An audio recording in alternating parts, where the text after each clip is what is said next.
Oke, Assalamualaikum warahmatullahi wabarakatuh. Selamat malam teman-teman semuanya. Waalaikumsalam warahmatullahi wabarakatuh. Malam, Pak. Malam, Ya, Pak. eh lagi pada di mana? Lagi di kantor atau udah pada liburan? Baru pulang, Pak. Baru pulang, belum liburan ya? Kan udah pada ini apa? Udah pada liburan. Oke, teman-teman, saya mengingatkan lagi ya untuk partisipasi Anda dalam mengerjakan kuis dan tugas ya, teman-teman ya. Ini week ke-12 masih ada waktunya. Buat teman-teman yang belum mengerjain tugas dan kuis, kuisnya baru ada 9 orang yang submit, kemudian tugasnya baru ada 8 orang yang submit ya.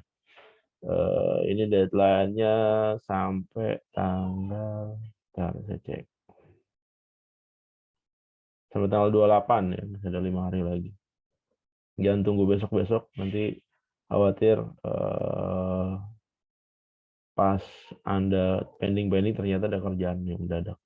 Oke, untuk materi, kemudian kuis dan tugas untuk minggu ini di week ke-13 sudah saya posting ya.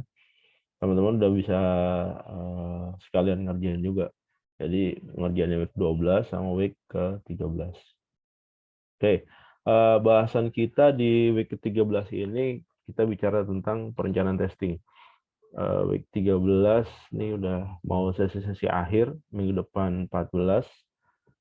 Kita rekaman, minggu depan lagi 15 kita ada review materi ya, sama penjelasan tentang teknis pelaksanaan ujian akhir ya semester. Berarti sisa satu materi lagi nih setelah materi yang week ke-13. Oke. Nah ini alasan sih kenapa kita perlu melakukan perencanaan testing. Ini di sini ada 5 yang berhasil diidentifikasi ya. Biasanya si customer itu punya waktu yang terbatas ya, teman-teman. Biasanya majority dari customer itu dia anggaran yang terbatas dan waktu yang terbatas gitu ya. Kalaupun proyeknya 3 bulan gitu ya. Boleh jadi ketersediaan uangnya dia di 1 bulan terakhir itu boleh jadi seperti itu. Kebanyakan kayak gitu ya teman-teman ya. Jadi kita harus bisa menyiasati supaya itu bisa terrealisir ya. Jadi karena keterbatasan waktu dan kita harus mendeliver produk yang sesuai dengan requirement yang dia buat, requirement yang disepakati ya. Jadi jangan sampai kita deliver produk begitu go live, go operasional ternyata begitu go live, go operasional ternyata tidak sesuai dengan requirement. Requirement-nya nggak sesuai, kemudian banyak bugs-nya. Kayak contoh minggu lalu ya, di suatu perusahaan yang menerapkan ERP, begitu dia menerapkan ERP di perusahaannya dia gitu ya, ternyata implementasinya malah membuat perusahaan jadi rugi karena banyak requirement proses bisnis yang nggak tercover. Akhirnya pengirimannya terlambat gitu ya, kemudian ngirim barang nggak sesuai dengan yang dipesan. Nah, itu jadi bad impact juga buat bisnis.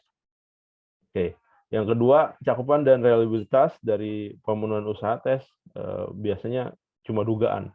Nah, itu yang jangan sampai terjadi ya, dugaan. Cakupannya, reliabilitas itu hanya dugaan.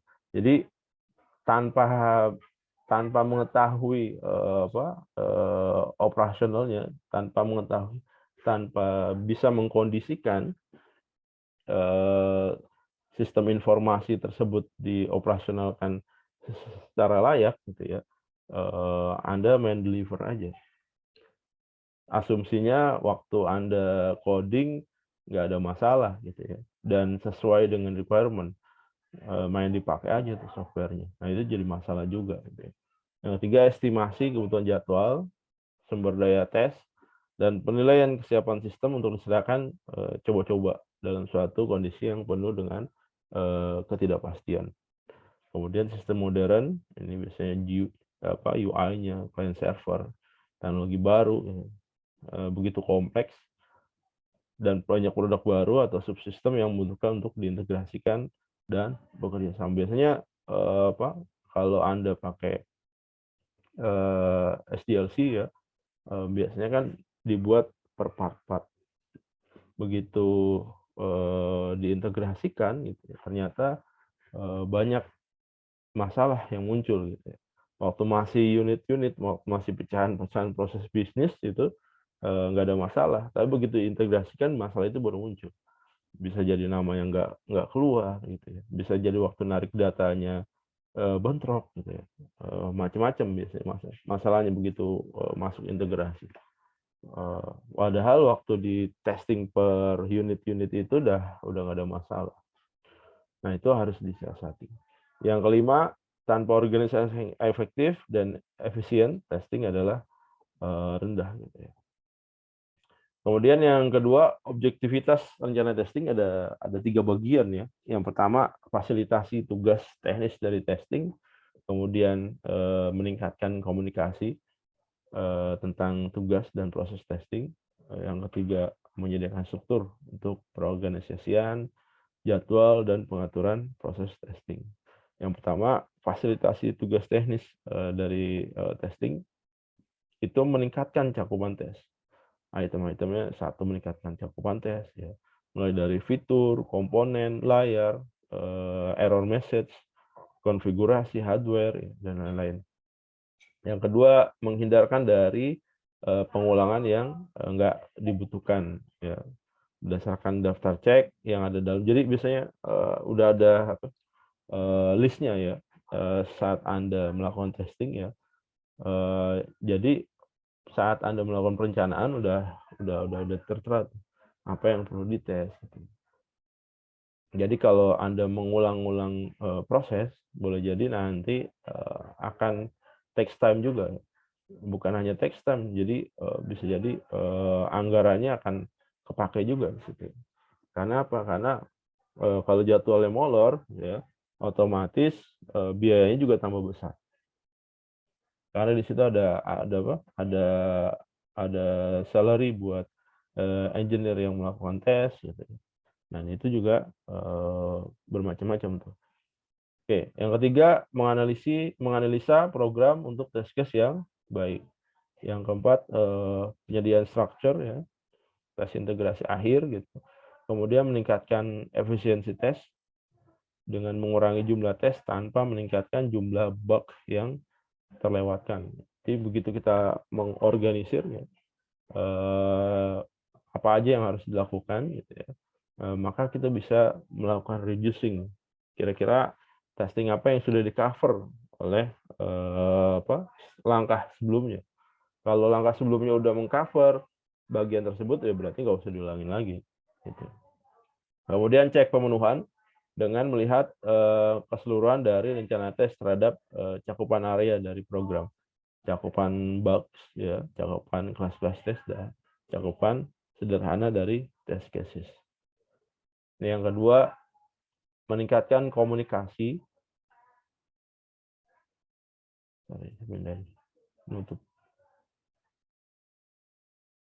Meningkatkan komunikasi tentang tugas-tugas dan proses-proses dari testing. Di dalamnya ada strategic thinking, ya. Kemudian feedback, ya. Kemudian ukuran dari pekerjaan, ya, testing working, ya. Kemudian feedback terhadap waktu. Jadi lebih mudah untuk mendelegasikan dan mensupervisi testing suatu aplikasi bila dapat memberikan tester seperangkat instruksi yang tertulis dan detail. Jadi kalau dia sudah detail gitu ya, perencanaannya itu lebih gampang. Jadi yang melakukan testing udah tinggal ngikutin step-stepnya aja. Di 2 atau 3 pertemuan yang lalu saya udah pernah kasih sampel juga ya. Di pertemuan ke 11 kalau nggak salah. di halaman terakhir itu ada apa, rincian testing pakai metode black box. Kalau udah ada gitu ya tinggal ikutin aja step 1 apa yang dilakukan gitu ya. Mengecek apa, testing di mana, langkahnya apa aja, tinggal ikutin aja langkahnya. Nanti tinggal di-record aja hasilnya seperti apa. Yang berikutnya menyediakan struktur untuk pengorganisasian dan penjadwalan dan pengaturan proses testing. Di dalamnya ada persetujuan dari duty, tugas-tugas tes ya. Kemudian identifikasi tugas, ada structure ya. Ada organisasi, ada koordinasi, meningkatkan akuntabilitas ya. Nah, ini rencana tes berdasarkan standar IEEE. Di dalamnya itu ada komponen-komponen utama dari rencana tes menurut struktur dari dokumen rencana tes. Yang pertama ada identitas, memberikan identitas yang unik di setiap tahapan rencananya. Kemudian ada pengantarnya, gambaran besar, rangkuman tentang apa aja yang terdapat di dalam planning. Anda masukin isu utamanya. Jadi begitu pembacanya melihat gitu ya, mereka bisa ngelihat detailnya lebih lanjut. Kemudian item-item apa aja yang dites, fitur yang dites, fitur yang nggak dites. Ada fitur yang dites, ada yang fitur nggak dites. Kemudian ada approach-nya seperti apa, pendekatannya. Kemudian item kriteria dari berhasil tuh kayak gimana. Item kriteria dari gagal itu seperti apa. Kemudian penundaan dan pelaksanaan kembali. Memberikan identifikasi kondisi di mana testing bisa ditunda dan aktivitas testing apa yang harus diulang jika testing dilaksanakan kembali. Misalkan testing kepotong nih, ada suatu keadaan dipotong. Maka untuk melanjutkan di testing berikutnya, apakah tahapan testingnya itu harus diulang lagi dari awal? Kalau dia dalam satu rentetan proses bisnis, gitu ya, mau nggak mau harus diulang lagi, gitu ya. Karena kalau kita mulai di pertengahan, nanti boleh jadi responnya beda hasilnya. Karena kalau dari satu tahapan proses bisnis ya kita harus ngulang lagi dari awal. Itu. Jadi kalau kita mau stop di tengah jalan itu pastikan satu rangkaian proses bisnis itu udah dilaksanakan. Biar nanti ngulangnya nggak terlalu jauh. Kalau misalkan Anda berhenti step proses bisnisnya belum selesai gitu ya. Kemudian ada stop pengerjaan, kemudian Anda mengulangnya lagi gitu, memulai lagi di beberapa waktu kemudian gitu, berarti Anda harus ngulangin step-nya dari awal. Kemudian ada serahan tes, dokumentasi yang ada di semua aktivitas testing yang dipakai untuk item-item tes yang mencakup dalam rencana tes.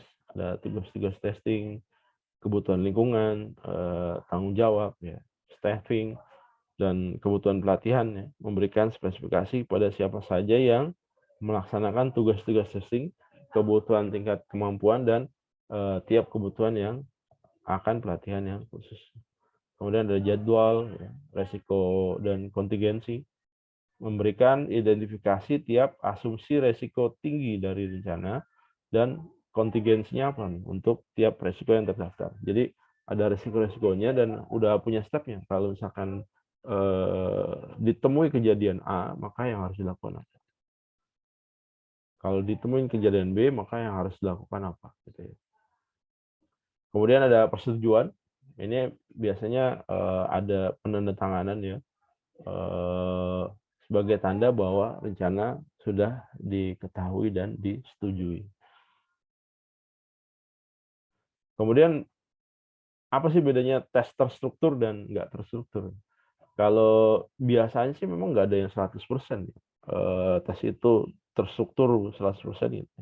Ataupun nggak terstruktur sebanyak 100% tuh jarang banget. Gitu. Kalau yang terstruktur itu biasanya udah ada perencanaan, didefinisikan, didokumentasikan. Gitu. Tapi kalau yang nggak struktur itu nggak ada perencanaan. Dan boleh jadi yang udah direncanakan, didefinisikan, didokumentasikan gitu. Ada beberapa part yang memang nggak terstruktur. Wah, ternyata pendekatannya nggak bisa dengan nggak di cover nih dengan perencanaan. Nah itu boleh aja ditambahin. Jadi nggak bisa mungkin aja nggak murni 100%, bisa jadi 90%. Atau biasanya bobotnya idealnya itu 75/25. Jadi 75-nya terstruktur, 25-nya tidak terstruktur. Kalau makin kecil yang nggak terstrukturnya makin baik. Berarti boleh jadi nanti time execution-nya itu akan lebih cepat karena udah terprediksi. Tapi lebih bagus lagi kalau misalkan testing itu sudah banyak dilakukan, sudah sering dilakukan. Jadi udah based on experience. Biasanya kalau udah based on experience, ya itu dalam proses testing, gitu ya, yang nggak struktur itu makin kecil porsinya, karena udah tahu tahapan, udah terbiasa. Biasanya based on pengalaman itu yang lebih sukses. Ini tingkatan tes, tingkat kedetailan dari suatu spesifikasi tes bergantung pada beberapa faktor. Yang pertama, kekomplitan dan stabilitas spesifikasi dari sistemnya. Kalau spesifikasinya belum komplit, spesifikasi tes tertinggi yang dibuat. Tes risiko internal, produk atau fitur yang dites, kemudian ada kredibilitas, kemampuan, dan pengalaman dari orang yang akan melakukan tes. Ya itu tadi yang experience. Kemudian tingkat stabilitas versus penggantian tester ya. Semakin tinggi penggantian, rencana tes dan dokumentasi yang lebih baik semakin dibutuhkan. Kemudian ada backup, pergantian sumber daya, kemudian ada tingkat otomatisasi, kemudian ekstensi tes yang harus diulangi. Biasanya buat versus next step-nya. Test cases harus didesain untuk dapat diulangi dan untuk keperluan tersebut dibutuhkan dokumentasi yang cukup detail untuk dapat menjalankan kembali secara konsisten. Nah, ini seberapa jauh sih cakupan tes? Faktor yang membantu untuk menentukan beberapa banyak tes dinyatakan cukup apabila ya cakupan fungsional yang diinginkan sudah tercapai. Kemudian tingkat kualitas, reliabilitas, kejelasan batasan yang dibutuhkan dari produk yang diserahkan udah tercapai. Kemudian jangkauan tipe tes yang dibutuhkan, kemudian ada tingkat antisipasi kualitas yang ada di dalam sistem, resiko dan konsekuensi dari defect yang tersembunyi di dalam fitur. Ya. Kalau defect-nya ini masih bisa di dalam batas tolerir, ya nggak ada masalah. Tapi kalau defect-nya itu bisa mengganggu dari proses bisnis, ya, mengganggu dari flow system, itu yang bermasalah. Berarti harus ada langkah lanjutan. Kemampuan untuk memenuhi standar audit yang telah ditetapkan, biasanya berkaitan. Ya. Kemudian hambatan usaha tes seperti waktu, sumber daya yang ada testing, dan visibilitas, kesulitan dan biaya testing. Biasanya yang banyak kejadian usernya nggak sabar untuk implement it. Karena apa? Karena udah dikejar-kejar sama operasional, udah dikejar-kejar sama marketing. Harus go hari ini, gitu. Karena boleh jadi kalau go hari ini dijadikan alasan juga tuh ya bagi penjualan kalau dia nggak achieve target. Jadi serba salah, teman-teman. Kalau Anda running tanpa dilakukan tes, itu potensi masalah. Once kejadian yuk kayak yang perusahaan ERP-nya masalah yang kemarin kita bahas, gitu ya. Nah itu akan jadi bulan-bulanan. Itu. Tapi kalau misalkan kita delivery terlalu lama, itu akan jadi problem juga. Makanya harus bisa mensiasati juga, ya. Faktor-faktor sequential test, ya, yang menentukan sequential terbaik bagi aliran kerja tes, ya. Yang pertama ada kepentingan relatif dari tes. Jadi alur kerja tes ditinjau berdasarkan perkiraan beban tanggung jawab dari yang paling besar ke yang paling kecil. Keberadaan produk testing, aliran kerja tes ditinjau berdasarkan pada produk testing mana yang dapat dihasilkan terlebih dahulu. Kemudian interdependensi natural dari tes. Aliran kerja ditinjau berdasarkan pada hubungan dependensi antara test cases. Mana yang lebih dulu dari yang lain ditentukan dari kebutuhan dari tiap test case terhadap pemenuhan pelaksanaan test case lainnya. Test case yang paling sedikit membutuhkan pemenuhan pelaksanaan test case lainnya dilaksanakan terlebih dahulu. Jadi yang kalau yang lebih banyak ya dimundurin ya prosesnya. Kemudian ada keberadaan sumber daya testing, ya, aliran kerja tes ditinjau berdasarkan pada sumber daya testing mana yang paling mencukupi terlebih dahulu. Kemudian keberadaan sumber daya dibagi dan perbaikan. Kemudian defect masking, ya. Bila terjadi defect tertentu tidak dapat dilihat di awal karena efeknya di tipe defect lainnya. Oleh karena itu, defect ini hanya akan dapat dideteksi setelah defect yang menutupinya telah ditemukan dan dihilangkan. Idealnya urutan eksekusi tes berawal dari tempat di mana kemungkinan tertinggi akan ditemukannya defect yang sulit dibenahi, sulit diperbaiki. Pola aliran kerjanya seperti apa? Aliran kerja tes ditinjau berdasarkan pada logika atau pengalaman kerja tes. Misalnya tes akan dilakukan dari unit test terlebih dahulu ke arah integration test, atau mana yang lebih mudah melakukan positive test atau negative test terlebih dahulu. Kemudian tahu ya positive test sama negative test. Contohnya tes login misalkan. Anda masukin username, password yang sudah terdaftar. Nah, itu resultnya apa? Itu positive test. Tapi kalau negative test itu kamu masukin password dan username yang tidak terdaftar. Itu resultnya apa? Oke. Kemudian kesulitan dalam pengulangan kerja, aliran kerja tes ditinjau berdasarkan pada bagian sistem yang paling sulit untuk dilakukan perbaikan bila mana terjadi defect. Pengalaman tes dari metode di atas, penetapan sekuensial aliran kerja berdasarkan pengalaman tes yang paling banyak berhasil. Tadi saya bilang, kalau dia udah melakukan tes berulang-ulang, dia udah punya experience, biasanya lebih banyak sukses, lebih potensial suksesnya lebih besar, based on experience. Nah, ini teknik estimasi project testing, ada bottom up atau micro estimating, ada top down. Kalau bottom itu dari bawah ke atas, kalau top down itu dari atas ke bawah, atau global estimating. Ada models, ada Parkinson's law, ada pricing to win, cost averaging, consensus of experts, ada SWOT, ada re-estimating by fast. Bottom up atau micro estimating mengembangkan rencana kerja, tes detail, dan membuat estimasi waktu dan sumber daya untuk tiap tugas terkecil dari rencana kerja.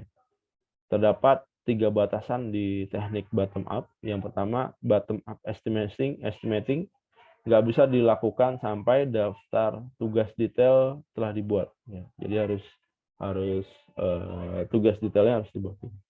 Kemudian jam kerja untuk tugas yang terabaikan secara otomatis akan mendapatkan nilai kosong, yang berarti bahwa teknik ini memiliki kecenderungan untuk berada dalam kondisi underestimate. Kemudian yang ketiga, jika terdapat suatu bias yang konsisten, teknik ini tidak dapat mengidentifikasikan bias tersebut. Contohnya gimana? Contohnya jika semua tugas berada dalam kondisi underestimate 30% per tugas, maka total estimasi yang diakumulasi juga akan berada di bawah 30%, bottom up. Nah, ini pendekatan top down dari atas ke bawah. Estimasi dimulai dari gambaran terbesar dengan membandingkan cakupan dan usaha keseluruhan tes dengan usaha lainnya yang mirip dan menetapkan waktu sumber daya yang dibutuhkan.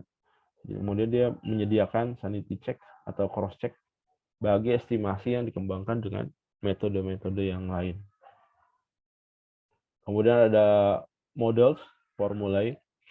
Ini sesuai namanya, teknik menggunakan suatu formulasi untuk estimasi. Biasanya butuh karakteristik tertentu dari produk dan lingkungan tes yang diukur dan dirumuskan ke dalam suatu bentuk formula. Karakteristik yang diukur tergantung pada formula, dapat berupa jumlah window, jumlah query atau table yang dites, kemudian efisiensi lingkungan tes, dan jumlah defect, di mana masukan karakteristik ini akan sulit untuk dibuat.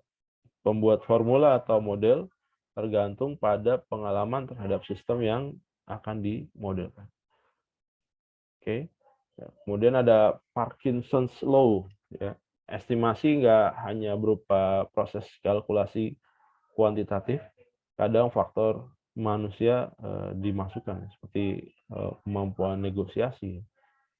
Kemudian pendekatan ini dilakukan dengan menetapkan estimasi terhadap nilai psikologis maksimum yang dapat diterima oleh pihak yang bersangkutan. Kemudian ada pricing to win. Pendekatan ini merupakan lawan dari Parkinson Law. Kebalikannya dari Parkinson Law. Dengan menetapkan nilai estimasi terhadap nilai yang terendah. Kalau Parkinson Law itu estimasi kalkulasi kuantitatif. Ya. Bila pada teknik estimasi Parkinson Law digunakan nilai maksimal, ya, secara psikologis teknik pricing to win ini menggunakan nilai minimal yang dimungkinkan untuk dalam menetapkan nilai estimasi. Teknik Parkinson Law biasa digunakan untuk negosiasi dengan pihak luar, biasanya klien. Kalau sedangkan pricing to win digunakan untuk memberikan estimasi ke dalam ke programmer, ke developer. Ya. Sehingga project mempunyai selisih waktu bila mana terjadi hal-hal yang tidak diinginkan. Jadi ada spare waktunya. Kalau deal dengan klien itu misalkan prosesnya 1 minggu, gitu. Begitu deal dengan pendekatan dengan programmer, gitu ya, dealnya jangan 1 minggu, gitu ya. Kurang dari itu, bisa 6 hari atau 5 hari. Jadi ada spare 1-2 hari. Kalau misalkan terjadi hal yang di luar dugaan, itu bisa digunakan. Tapi kalau misalkan nggak ada hal yang di luar dugaan, maka prosesnya akan lebih cepat, ya. Maka akan lebih baik seperti itu. Kemudian ada cost averaging. Jadi nggak ada satupun teknik estimasi yang cukup akurat. Oleh karena itu, penerapan beberapa teknik estimasi biasa digunakan untuk mencari nilai estimasi alternatif yang lebih baik. Masalah pada teknik ini terdapatnya peningkatan beban kerja dalam mengestimasi. Jadi salah satu variasi pendekatan ini adalah menggunakan satu teknik estimasi dengan menetapkan serangkaian asumsi masukan yang berbeda. Kalkulasi dilakukan dengan menetapkan nilai. Jadi yang skenario yang paling optimis, ya, notasinya A, skenario paling mungkin terjadi B, skenario paling pesimis itu C. Jadi dari A, B, C ini optimis mungkin terjadi dan pesimis itu dirata-ratakan. Rumusnya jadi A tambah 4B tambah C dibagi 6. Nah, nilai 4 merupakan nilai bobot prioritas terhadap nilai B, nilai A dan C masing-masing bobotnya 1. Kemudian nilai bobot ini dapat dibuat berdasarkan analisa terhadap pengalaman pengerjaan proyek-proyek sebelumnya, jadi data historisnya. Kalau udah ada data historisnya lebih gampang. Tapi kalau misalkan pertama kali atau baru beberapa kali jumpa itu belum ada pattern. Kemudian ada teknik estimasi project testing. Ada apa? Ada ini masih lanjutan yang teknik estimasi. Ada consensus of experts.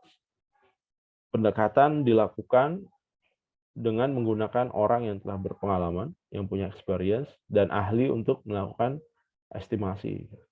Kemudian teknik ini dapat dilakukan bila terdapat minimal 2 orang ahli dalam melakukan estimasi, di mana masing-masing akan melakukan estimasi dan hasilnya akan dianalisa bersama dalam suatu konsensus untuk memberikan nilai estimasi terbaik.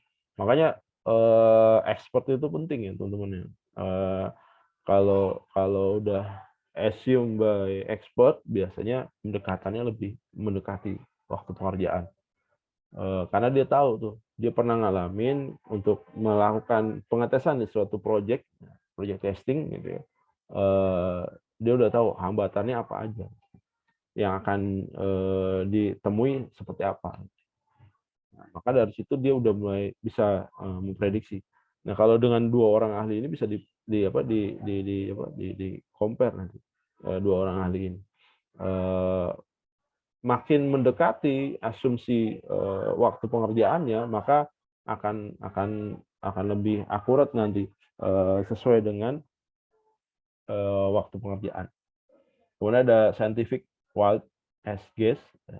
Teknik ini dilakukan dengan membuat estimasi perencanaan kerja dalam rentan waktu tertentu dari minimum optimistic skenario sampai dengan maksimum pessimistic skenario. Jadi itu teman-teman. Jadi saat kita melakukan planning waktu pengerjaan testing ya, project testing, kita harus punya estimasi nih. Kayak Anda bikin kayak sales lah, bukan Anda. Sales bikin sales forecasting aja ya. Optimisnya dia bisa achieve berapa targetnya. Kemudian pesimisnya berapa, realistiknya berapa. Nah, itu bisa dirata-rata. Kemudian dari nilai rata-rata itu biasanya lebih mendekati. Tapi kalau kita terlalu optimis gitu, kita pakai assume nilai optimis ke klien, gitu, nggak tepat. Gitu. Atau kita pakai assume nilai pesimis ke klien, nggak tepat juga. Boleh jadi nanti nggak dipakai tenaga kita. Kalau terlalu optimis, impact-nya nanti ke kita. Karena optimis itu working hard. Nah, realistik juga bisa jadi kurang bersaing nanti kalau realistik. Nah, itu nanti kalau Anda rata-rata, itu bisa ketahuan pendekatannya kira-kira yang paling mendekati berapa besar. Nah, kemudian yang terakhir kan, re-estimating by phase ya. Estimasi nggak dipandang sebagai suatu aktivitas sekali proses jadi, namun sebagai proses yang dapat diperbaiki pada setiap fase pengembangan. Ini ada tabel ini. Jadi ada batas waktunya, cakupan estimasi, kemudian akurasinya. Batas waktunya studi visibilitas, dokumen kebutuhan sistem, rencana tes, penyelesaian siklus pertama dari eksekusi tes. Estimasinya apa? Keseluruhan usaha tesnya berapa? Akurasinya berapa persen? Usaha perencanaan tes, akurasinya berapa persen? Ya. Debugging, fixing, estimasinya berapa persen? Retesting berapa persen? Secara realistis, tingkat akurasi yang lebih rendah tidak akan dapat dicapai, kecuali proyek berukuran sangat kecil dengan tingkat resiko yang rendah. Jadi, kalau tingkat resikonya lebih tinggi, biasanya lebih high risk. Ya. Tapi cost-nya juga lebih besar. Gitu. Oh, nah, besar. Faktor estimasi, beberapa faktor yang menjadi bahan pertimbangan dalam proses estimasi antara lain kompleksitas dan ukuran produk. Ya. Jadi Anda harus bisa prediksi seberapa kompleks sistem yang akan dites. Ya. Kemudian skopnya seberapa besar. Ya. Anda testing modul ERP, beda halnya dengan ERP. Kalau modul per 1 unit aja. Gitu. Boleh jadi kompleksitasnya lebih kecil. Tapi kalau ERP untuk dipakai di satu perusahaan, gitu ya, itu skopnya akan lebih besar. Gitu. Apalagi nanti ERP-nya saling berhubungan tuh, antara proses bisnis yang satu dengan yang lainnya. Nah, itu boleh jadi waktu eksekusinya itu akan lebih panjang. Jadi jumlah dan kompleksitas fungsi, opsi, dan kondisi. Jumlah dan kompleksitas komponen, program, objek yang tadi saya bilang ya, ERP analogi. Modul ya. ERP itu kan ada modul-modul ya. Modul macam-macam modulnya. Kalau Anda makin banyak modulnya, otomatis kompleksitas dan ukuran produknya semakin besar. Window, query, layar, laporan. Jumlah dan kompleksitas table, data field data ya, data file ya. Kemudian jumlah dari interface-nya eksternal dari dan ke aplikasi lain. Kemudian cakupan dan tipe testing yang dibutuhkan. Yang kedua, faktor estimasinya selain kompleksitas dan ukuran produk adalah kesiapan dari testing produk, kemapanan produk ya, kemudian eksistensi dan kredibilitas testing yang dilakukan, kemudian efektivitas dari kendali proses perubahan dan versi, kemudian stabilitas tim dan lingkungan pengembangan atau maintenance. Kemudian yang ketiga ada resiko produk, tingkat cakupan yang dibutuhkan untuk black box testing atau eksistensi yang dibutuhkan testing. Kemudian ada prosentase cakupan dari modul program, kemudian tingkat kepentingan, integritas dari data produk, ya, penggunaan dan ekstensi pilot, field testing, volume testing, ya, kemudian regression testing, ya, kemudian tingkat di mana deadline dan anggaran akan mempengaruhi strategi testing. Jadi dilihat ya, deadline-nya berapa lama, kemudian anggarannya berapa besar. Ya. Kalau mau selesai lebih cepat, biasanya anggarannya lebih besar juga. Ya, pengerjaannya boleh jadi nggak 8 jam, lebih dari 8 jam. Kalau apa skopnya kecil itu juga bisa lebih cepat lagi. Kemudian yang keempat, efisiensi infrastruktur pendukung dan proses eksekusi tes. Ya. Ada tingkat otomatisasi yang direncanakan, keberadaan dan ekstensi yang diantisipasi dari penggunaan alat bantu otomatisasi. Jadi misalkan testingnya terhadap sistem informasi transaksi misalkan, dibebankan load berapa 1000 transaksi. Nggak mungkin kan kita transaksi manual satu-satu, 1000 transaksi. 1000 transaksi dalam 1 menit atau 1000 transaksi dalam 1 detik, ya, gitu. Otomatis itu perlu device lain ya, atau perlu alat bantu ya, atau alat bantu yang terotomatisasi. Dikasih load 1000 transaksi ya, per 1 second, 10.000 transaksi per 1 second. Kira-kira sistemnya mampu atau enggak? Jangan sampai requirement-nya bisa 1 juta transaksi dalam 1 detik, tapi begitu dites gitu ya, baru 10.000 dia udah koit. Baru 10.000 udah banyak defect-nya, udah banyak error-nya gitu, udah banyak bugs-nya. Nah itu jadi catatan tuh nanti. Kemudian jumlah sistem operasi yang harus dites, stabilitas, kekompletan, dan kesiapan lingkungan tes. Yang kelima, kemampuan tester dan kemampuan keberadaan sumber daya. Ini pengalaman dari tester. Kalau dia experience ya tadi ya. Kalau dia punya experience akan lebih cepat. Ya. Keterbiasaan terhadap sistem yang dites, keterbiasaan terhadap lingkungan tes, alat bantu tes dan metode, kemudian waktu yang ada ya, untuk tes, kemudian faktor manusia, produktivitas, motivasi, dan tingkat energi individu. Jadi dealingnya harus bagus ya teman-teman. Mempengaruhi juga ya tipikal orangnya itu mempengaruhi. Kalau emang tipikalnya slow gitu ya, itu akan berpengaruh juga. Saat kita milih tim juga kita harus bisa bijak lihat background dari pola kerjanya dia, produktivitasnya dia seperti apa. Tentunya kalau orang yang produktif enak diajak kerjasama. Tapi kalau orang yang nggak produktif, ya itu mau dikasih waktu selama apapun gitu ya, bisa jadi nggak selesai. Atau juga faktornya bukan dari manpower-nya, faktornya dari eksternalnya. Jadi pembayaran gaji yang telat itu mempengaruhi, teman-teman. Udah harusnya gajian, tiba-tiba belum keluar gajinya, itu akan menurun sendiri produktivitasnya. Dia akan turun, terdegradasi. Belajar nanti kerjanya akan malas-malasan. Kemudian yang berikutnya adalah kemampuan untuk mendelegasikan beberapa usaha tes pada grup yang lain, seperti di developer, user, dan lain-lain.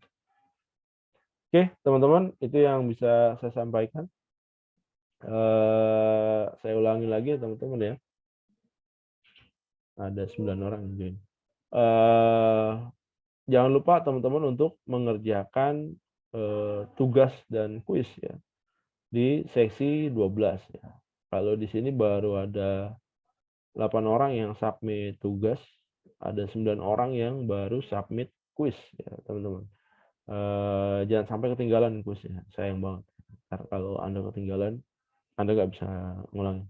Kalau tugas ketinggalan Anda masih bisa submit, tapi konsekuensinya nilainya akan dikurangin, nggak maksimal. Pun sama di tugas ke-13 dan kuis ke-13. Jadi jangan sampai ketinggalan. Oke, itu aja. Ada yang mau ditanyakan, teman-teman?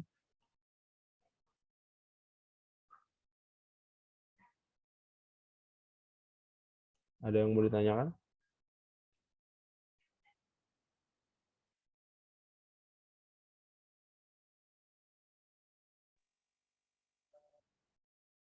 Ya ada? Oke. Kalau nggak ada, saya cukupkan. Terima kasih atas perhatiannya. Minggu depan kita ketemu, tanggal 30. 30 kita ketemu by rekaman ya. 30 by rekaman, tanggal 6 kita ketemu lagi nih. Minggu depan materi ke-14, tanggal 6 kita materi ke-15. Materi ke-15 itu review biasanya, sama bahas perihal ujian akhir. Oke, itu aja yang bisa saya sampaikan. Terima kasih atas perhatiannya. Selamat malam. Assalamualaikum warahmatullahi wabarakatuh. Waalaikumsalam warahmatullahi wabarakatuh. Terima kasih, Pak. Terima kasih, Pak.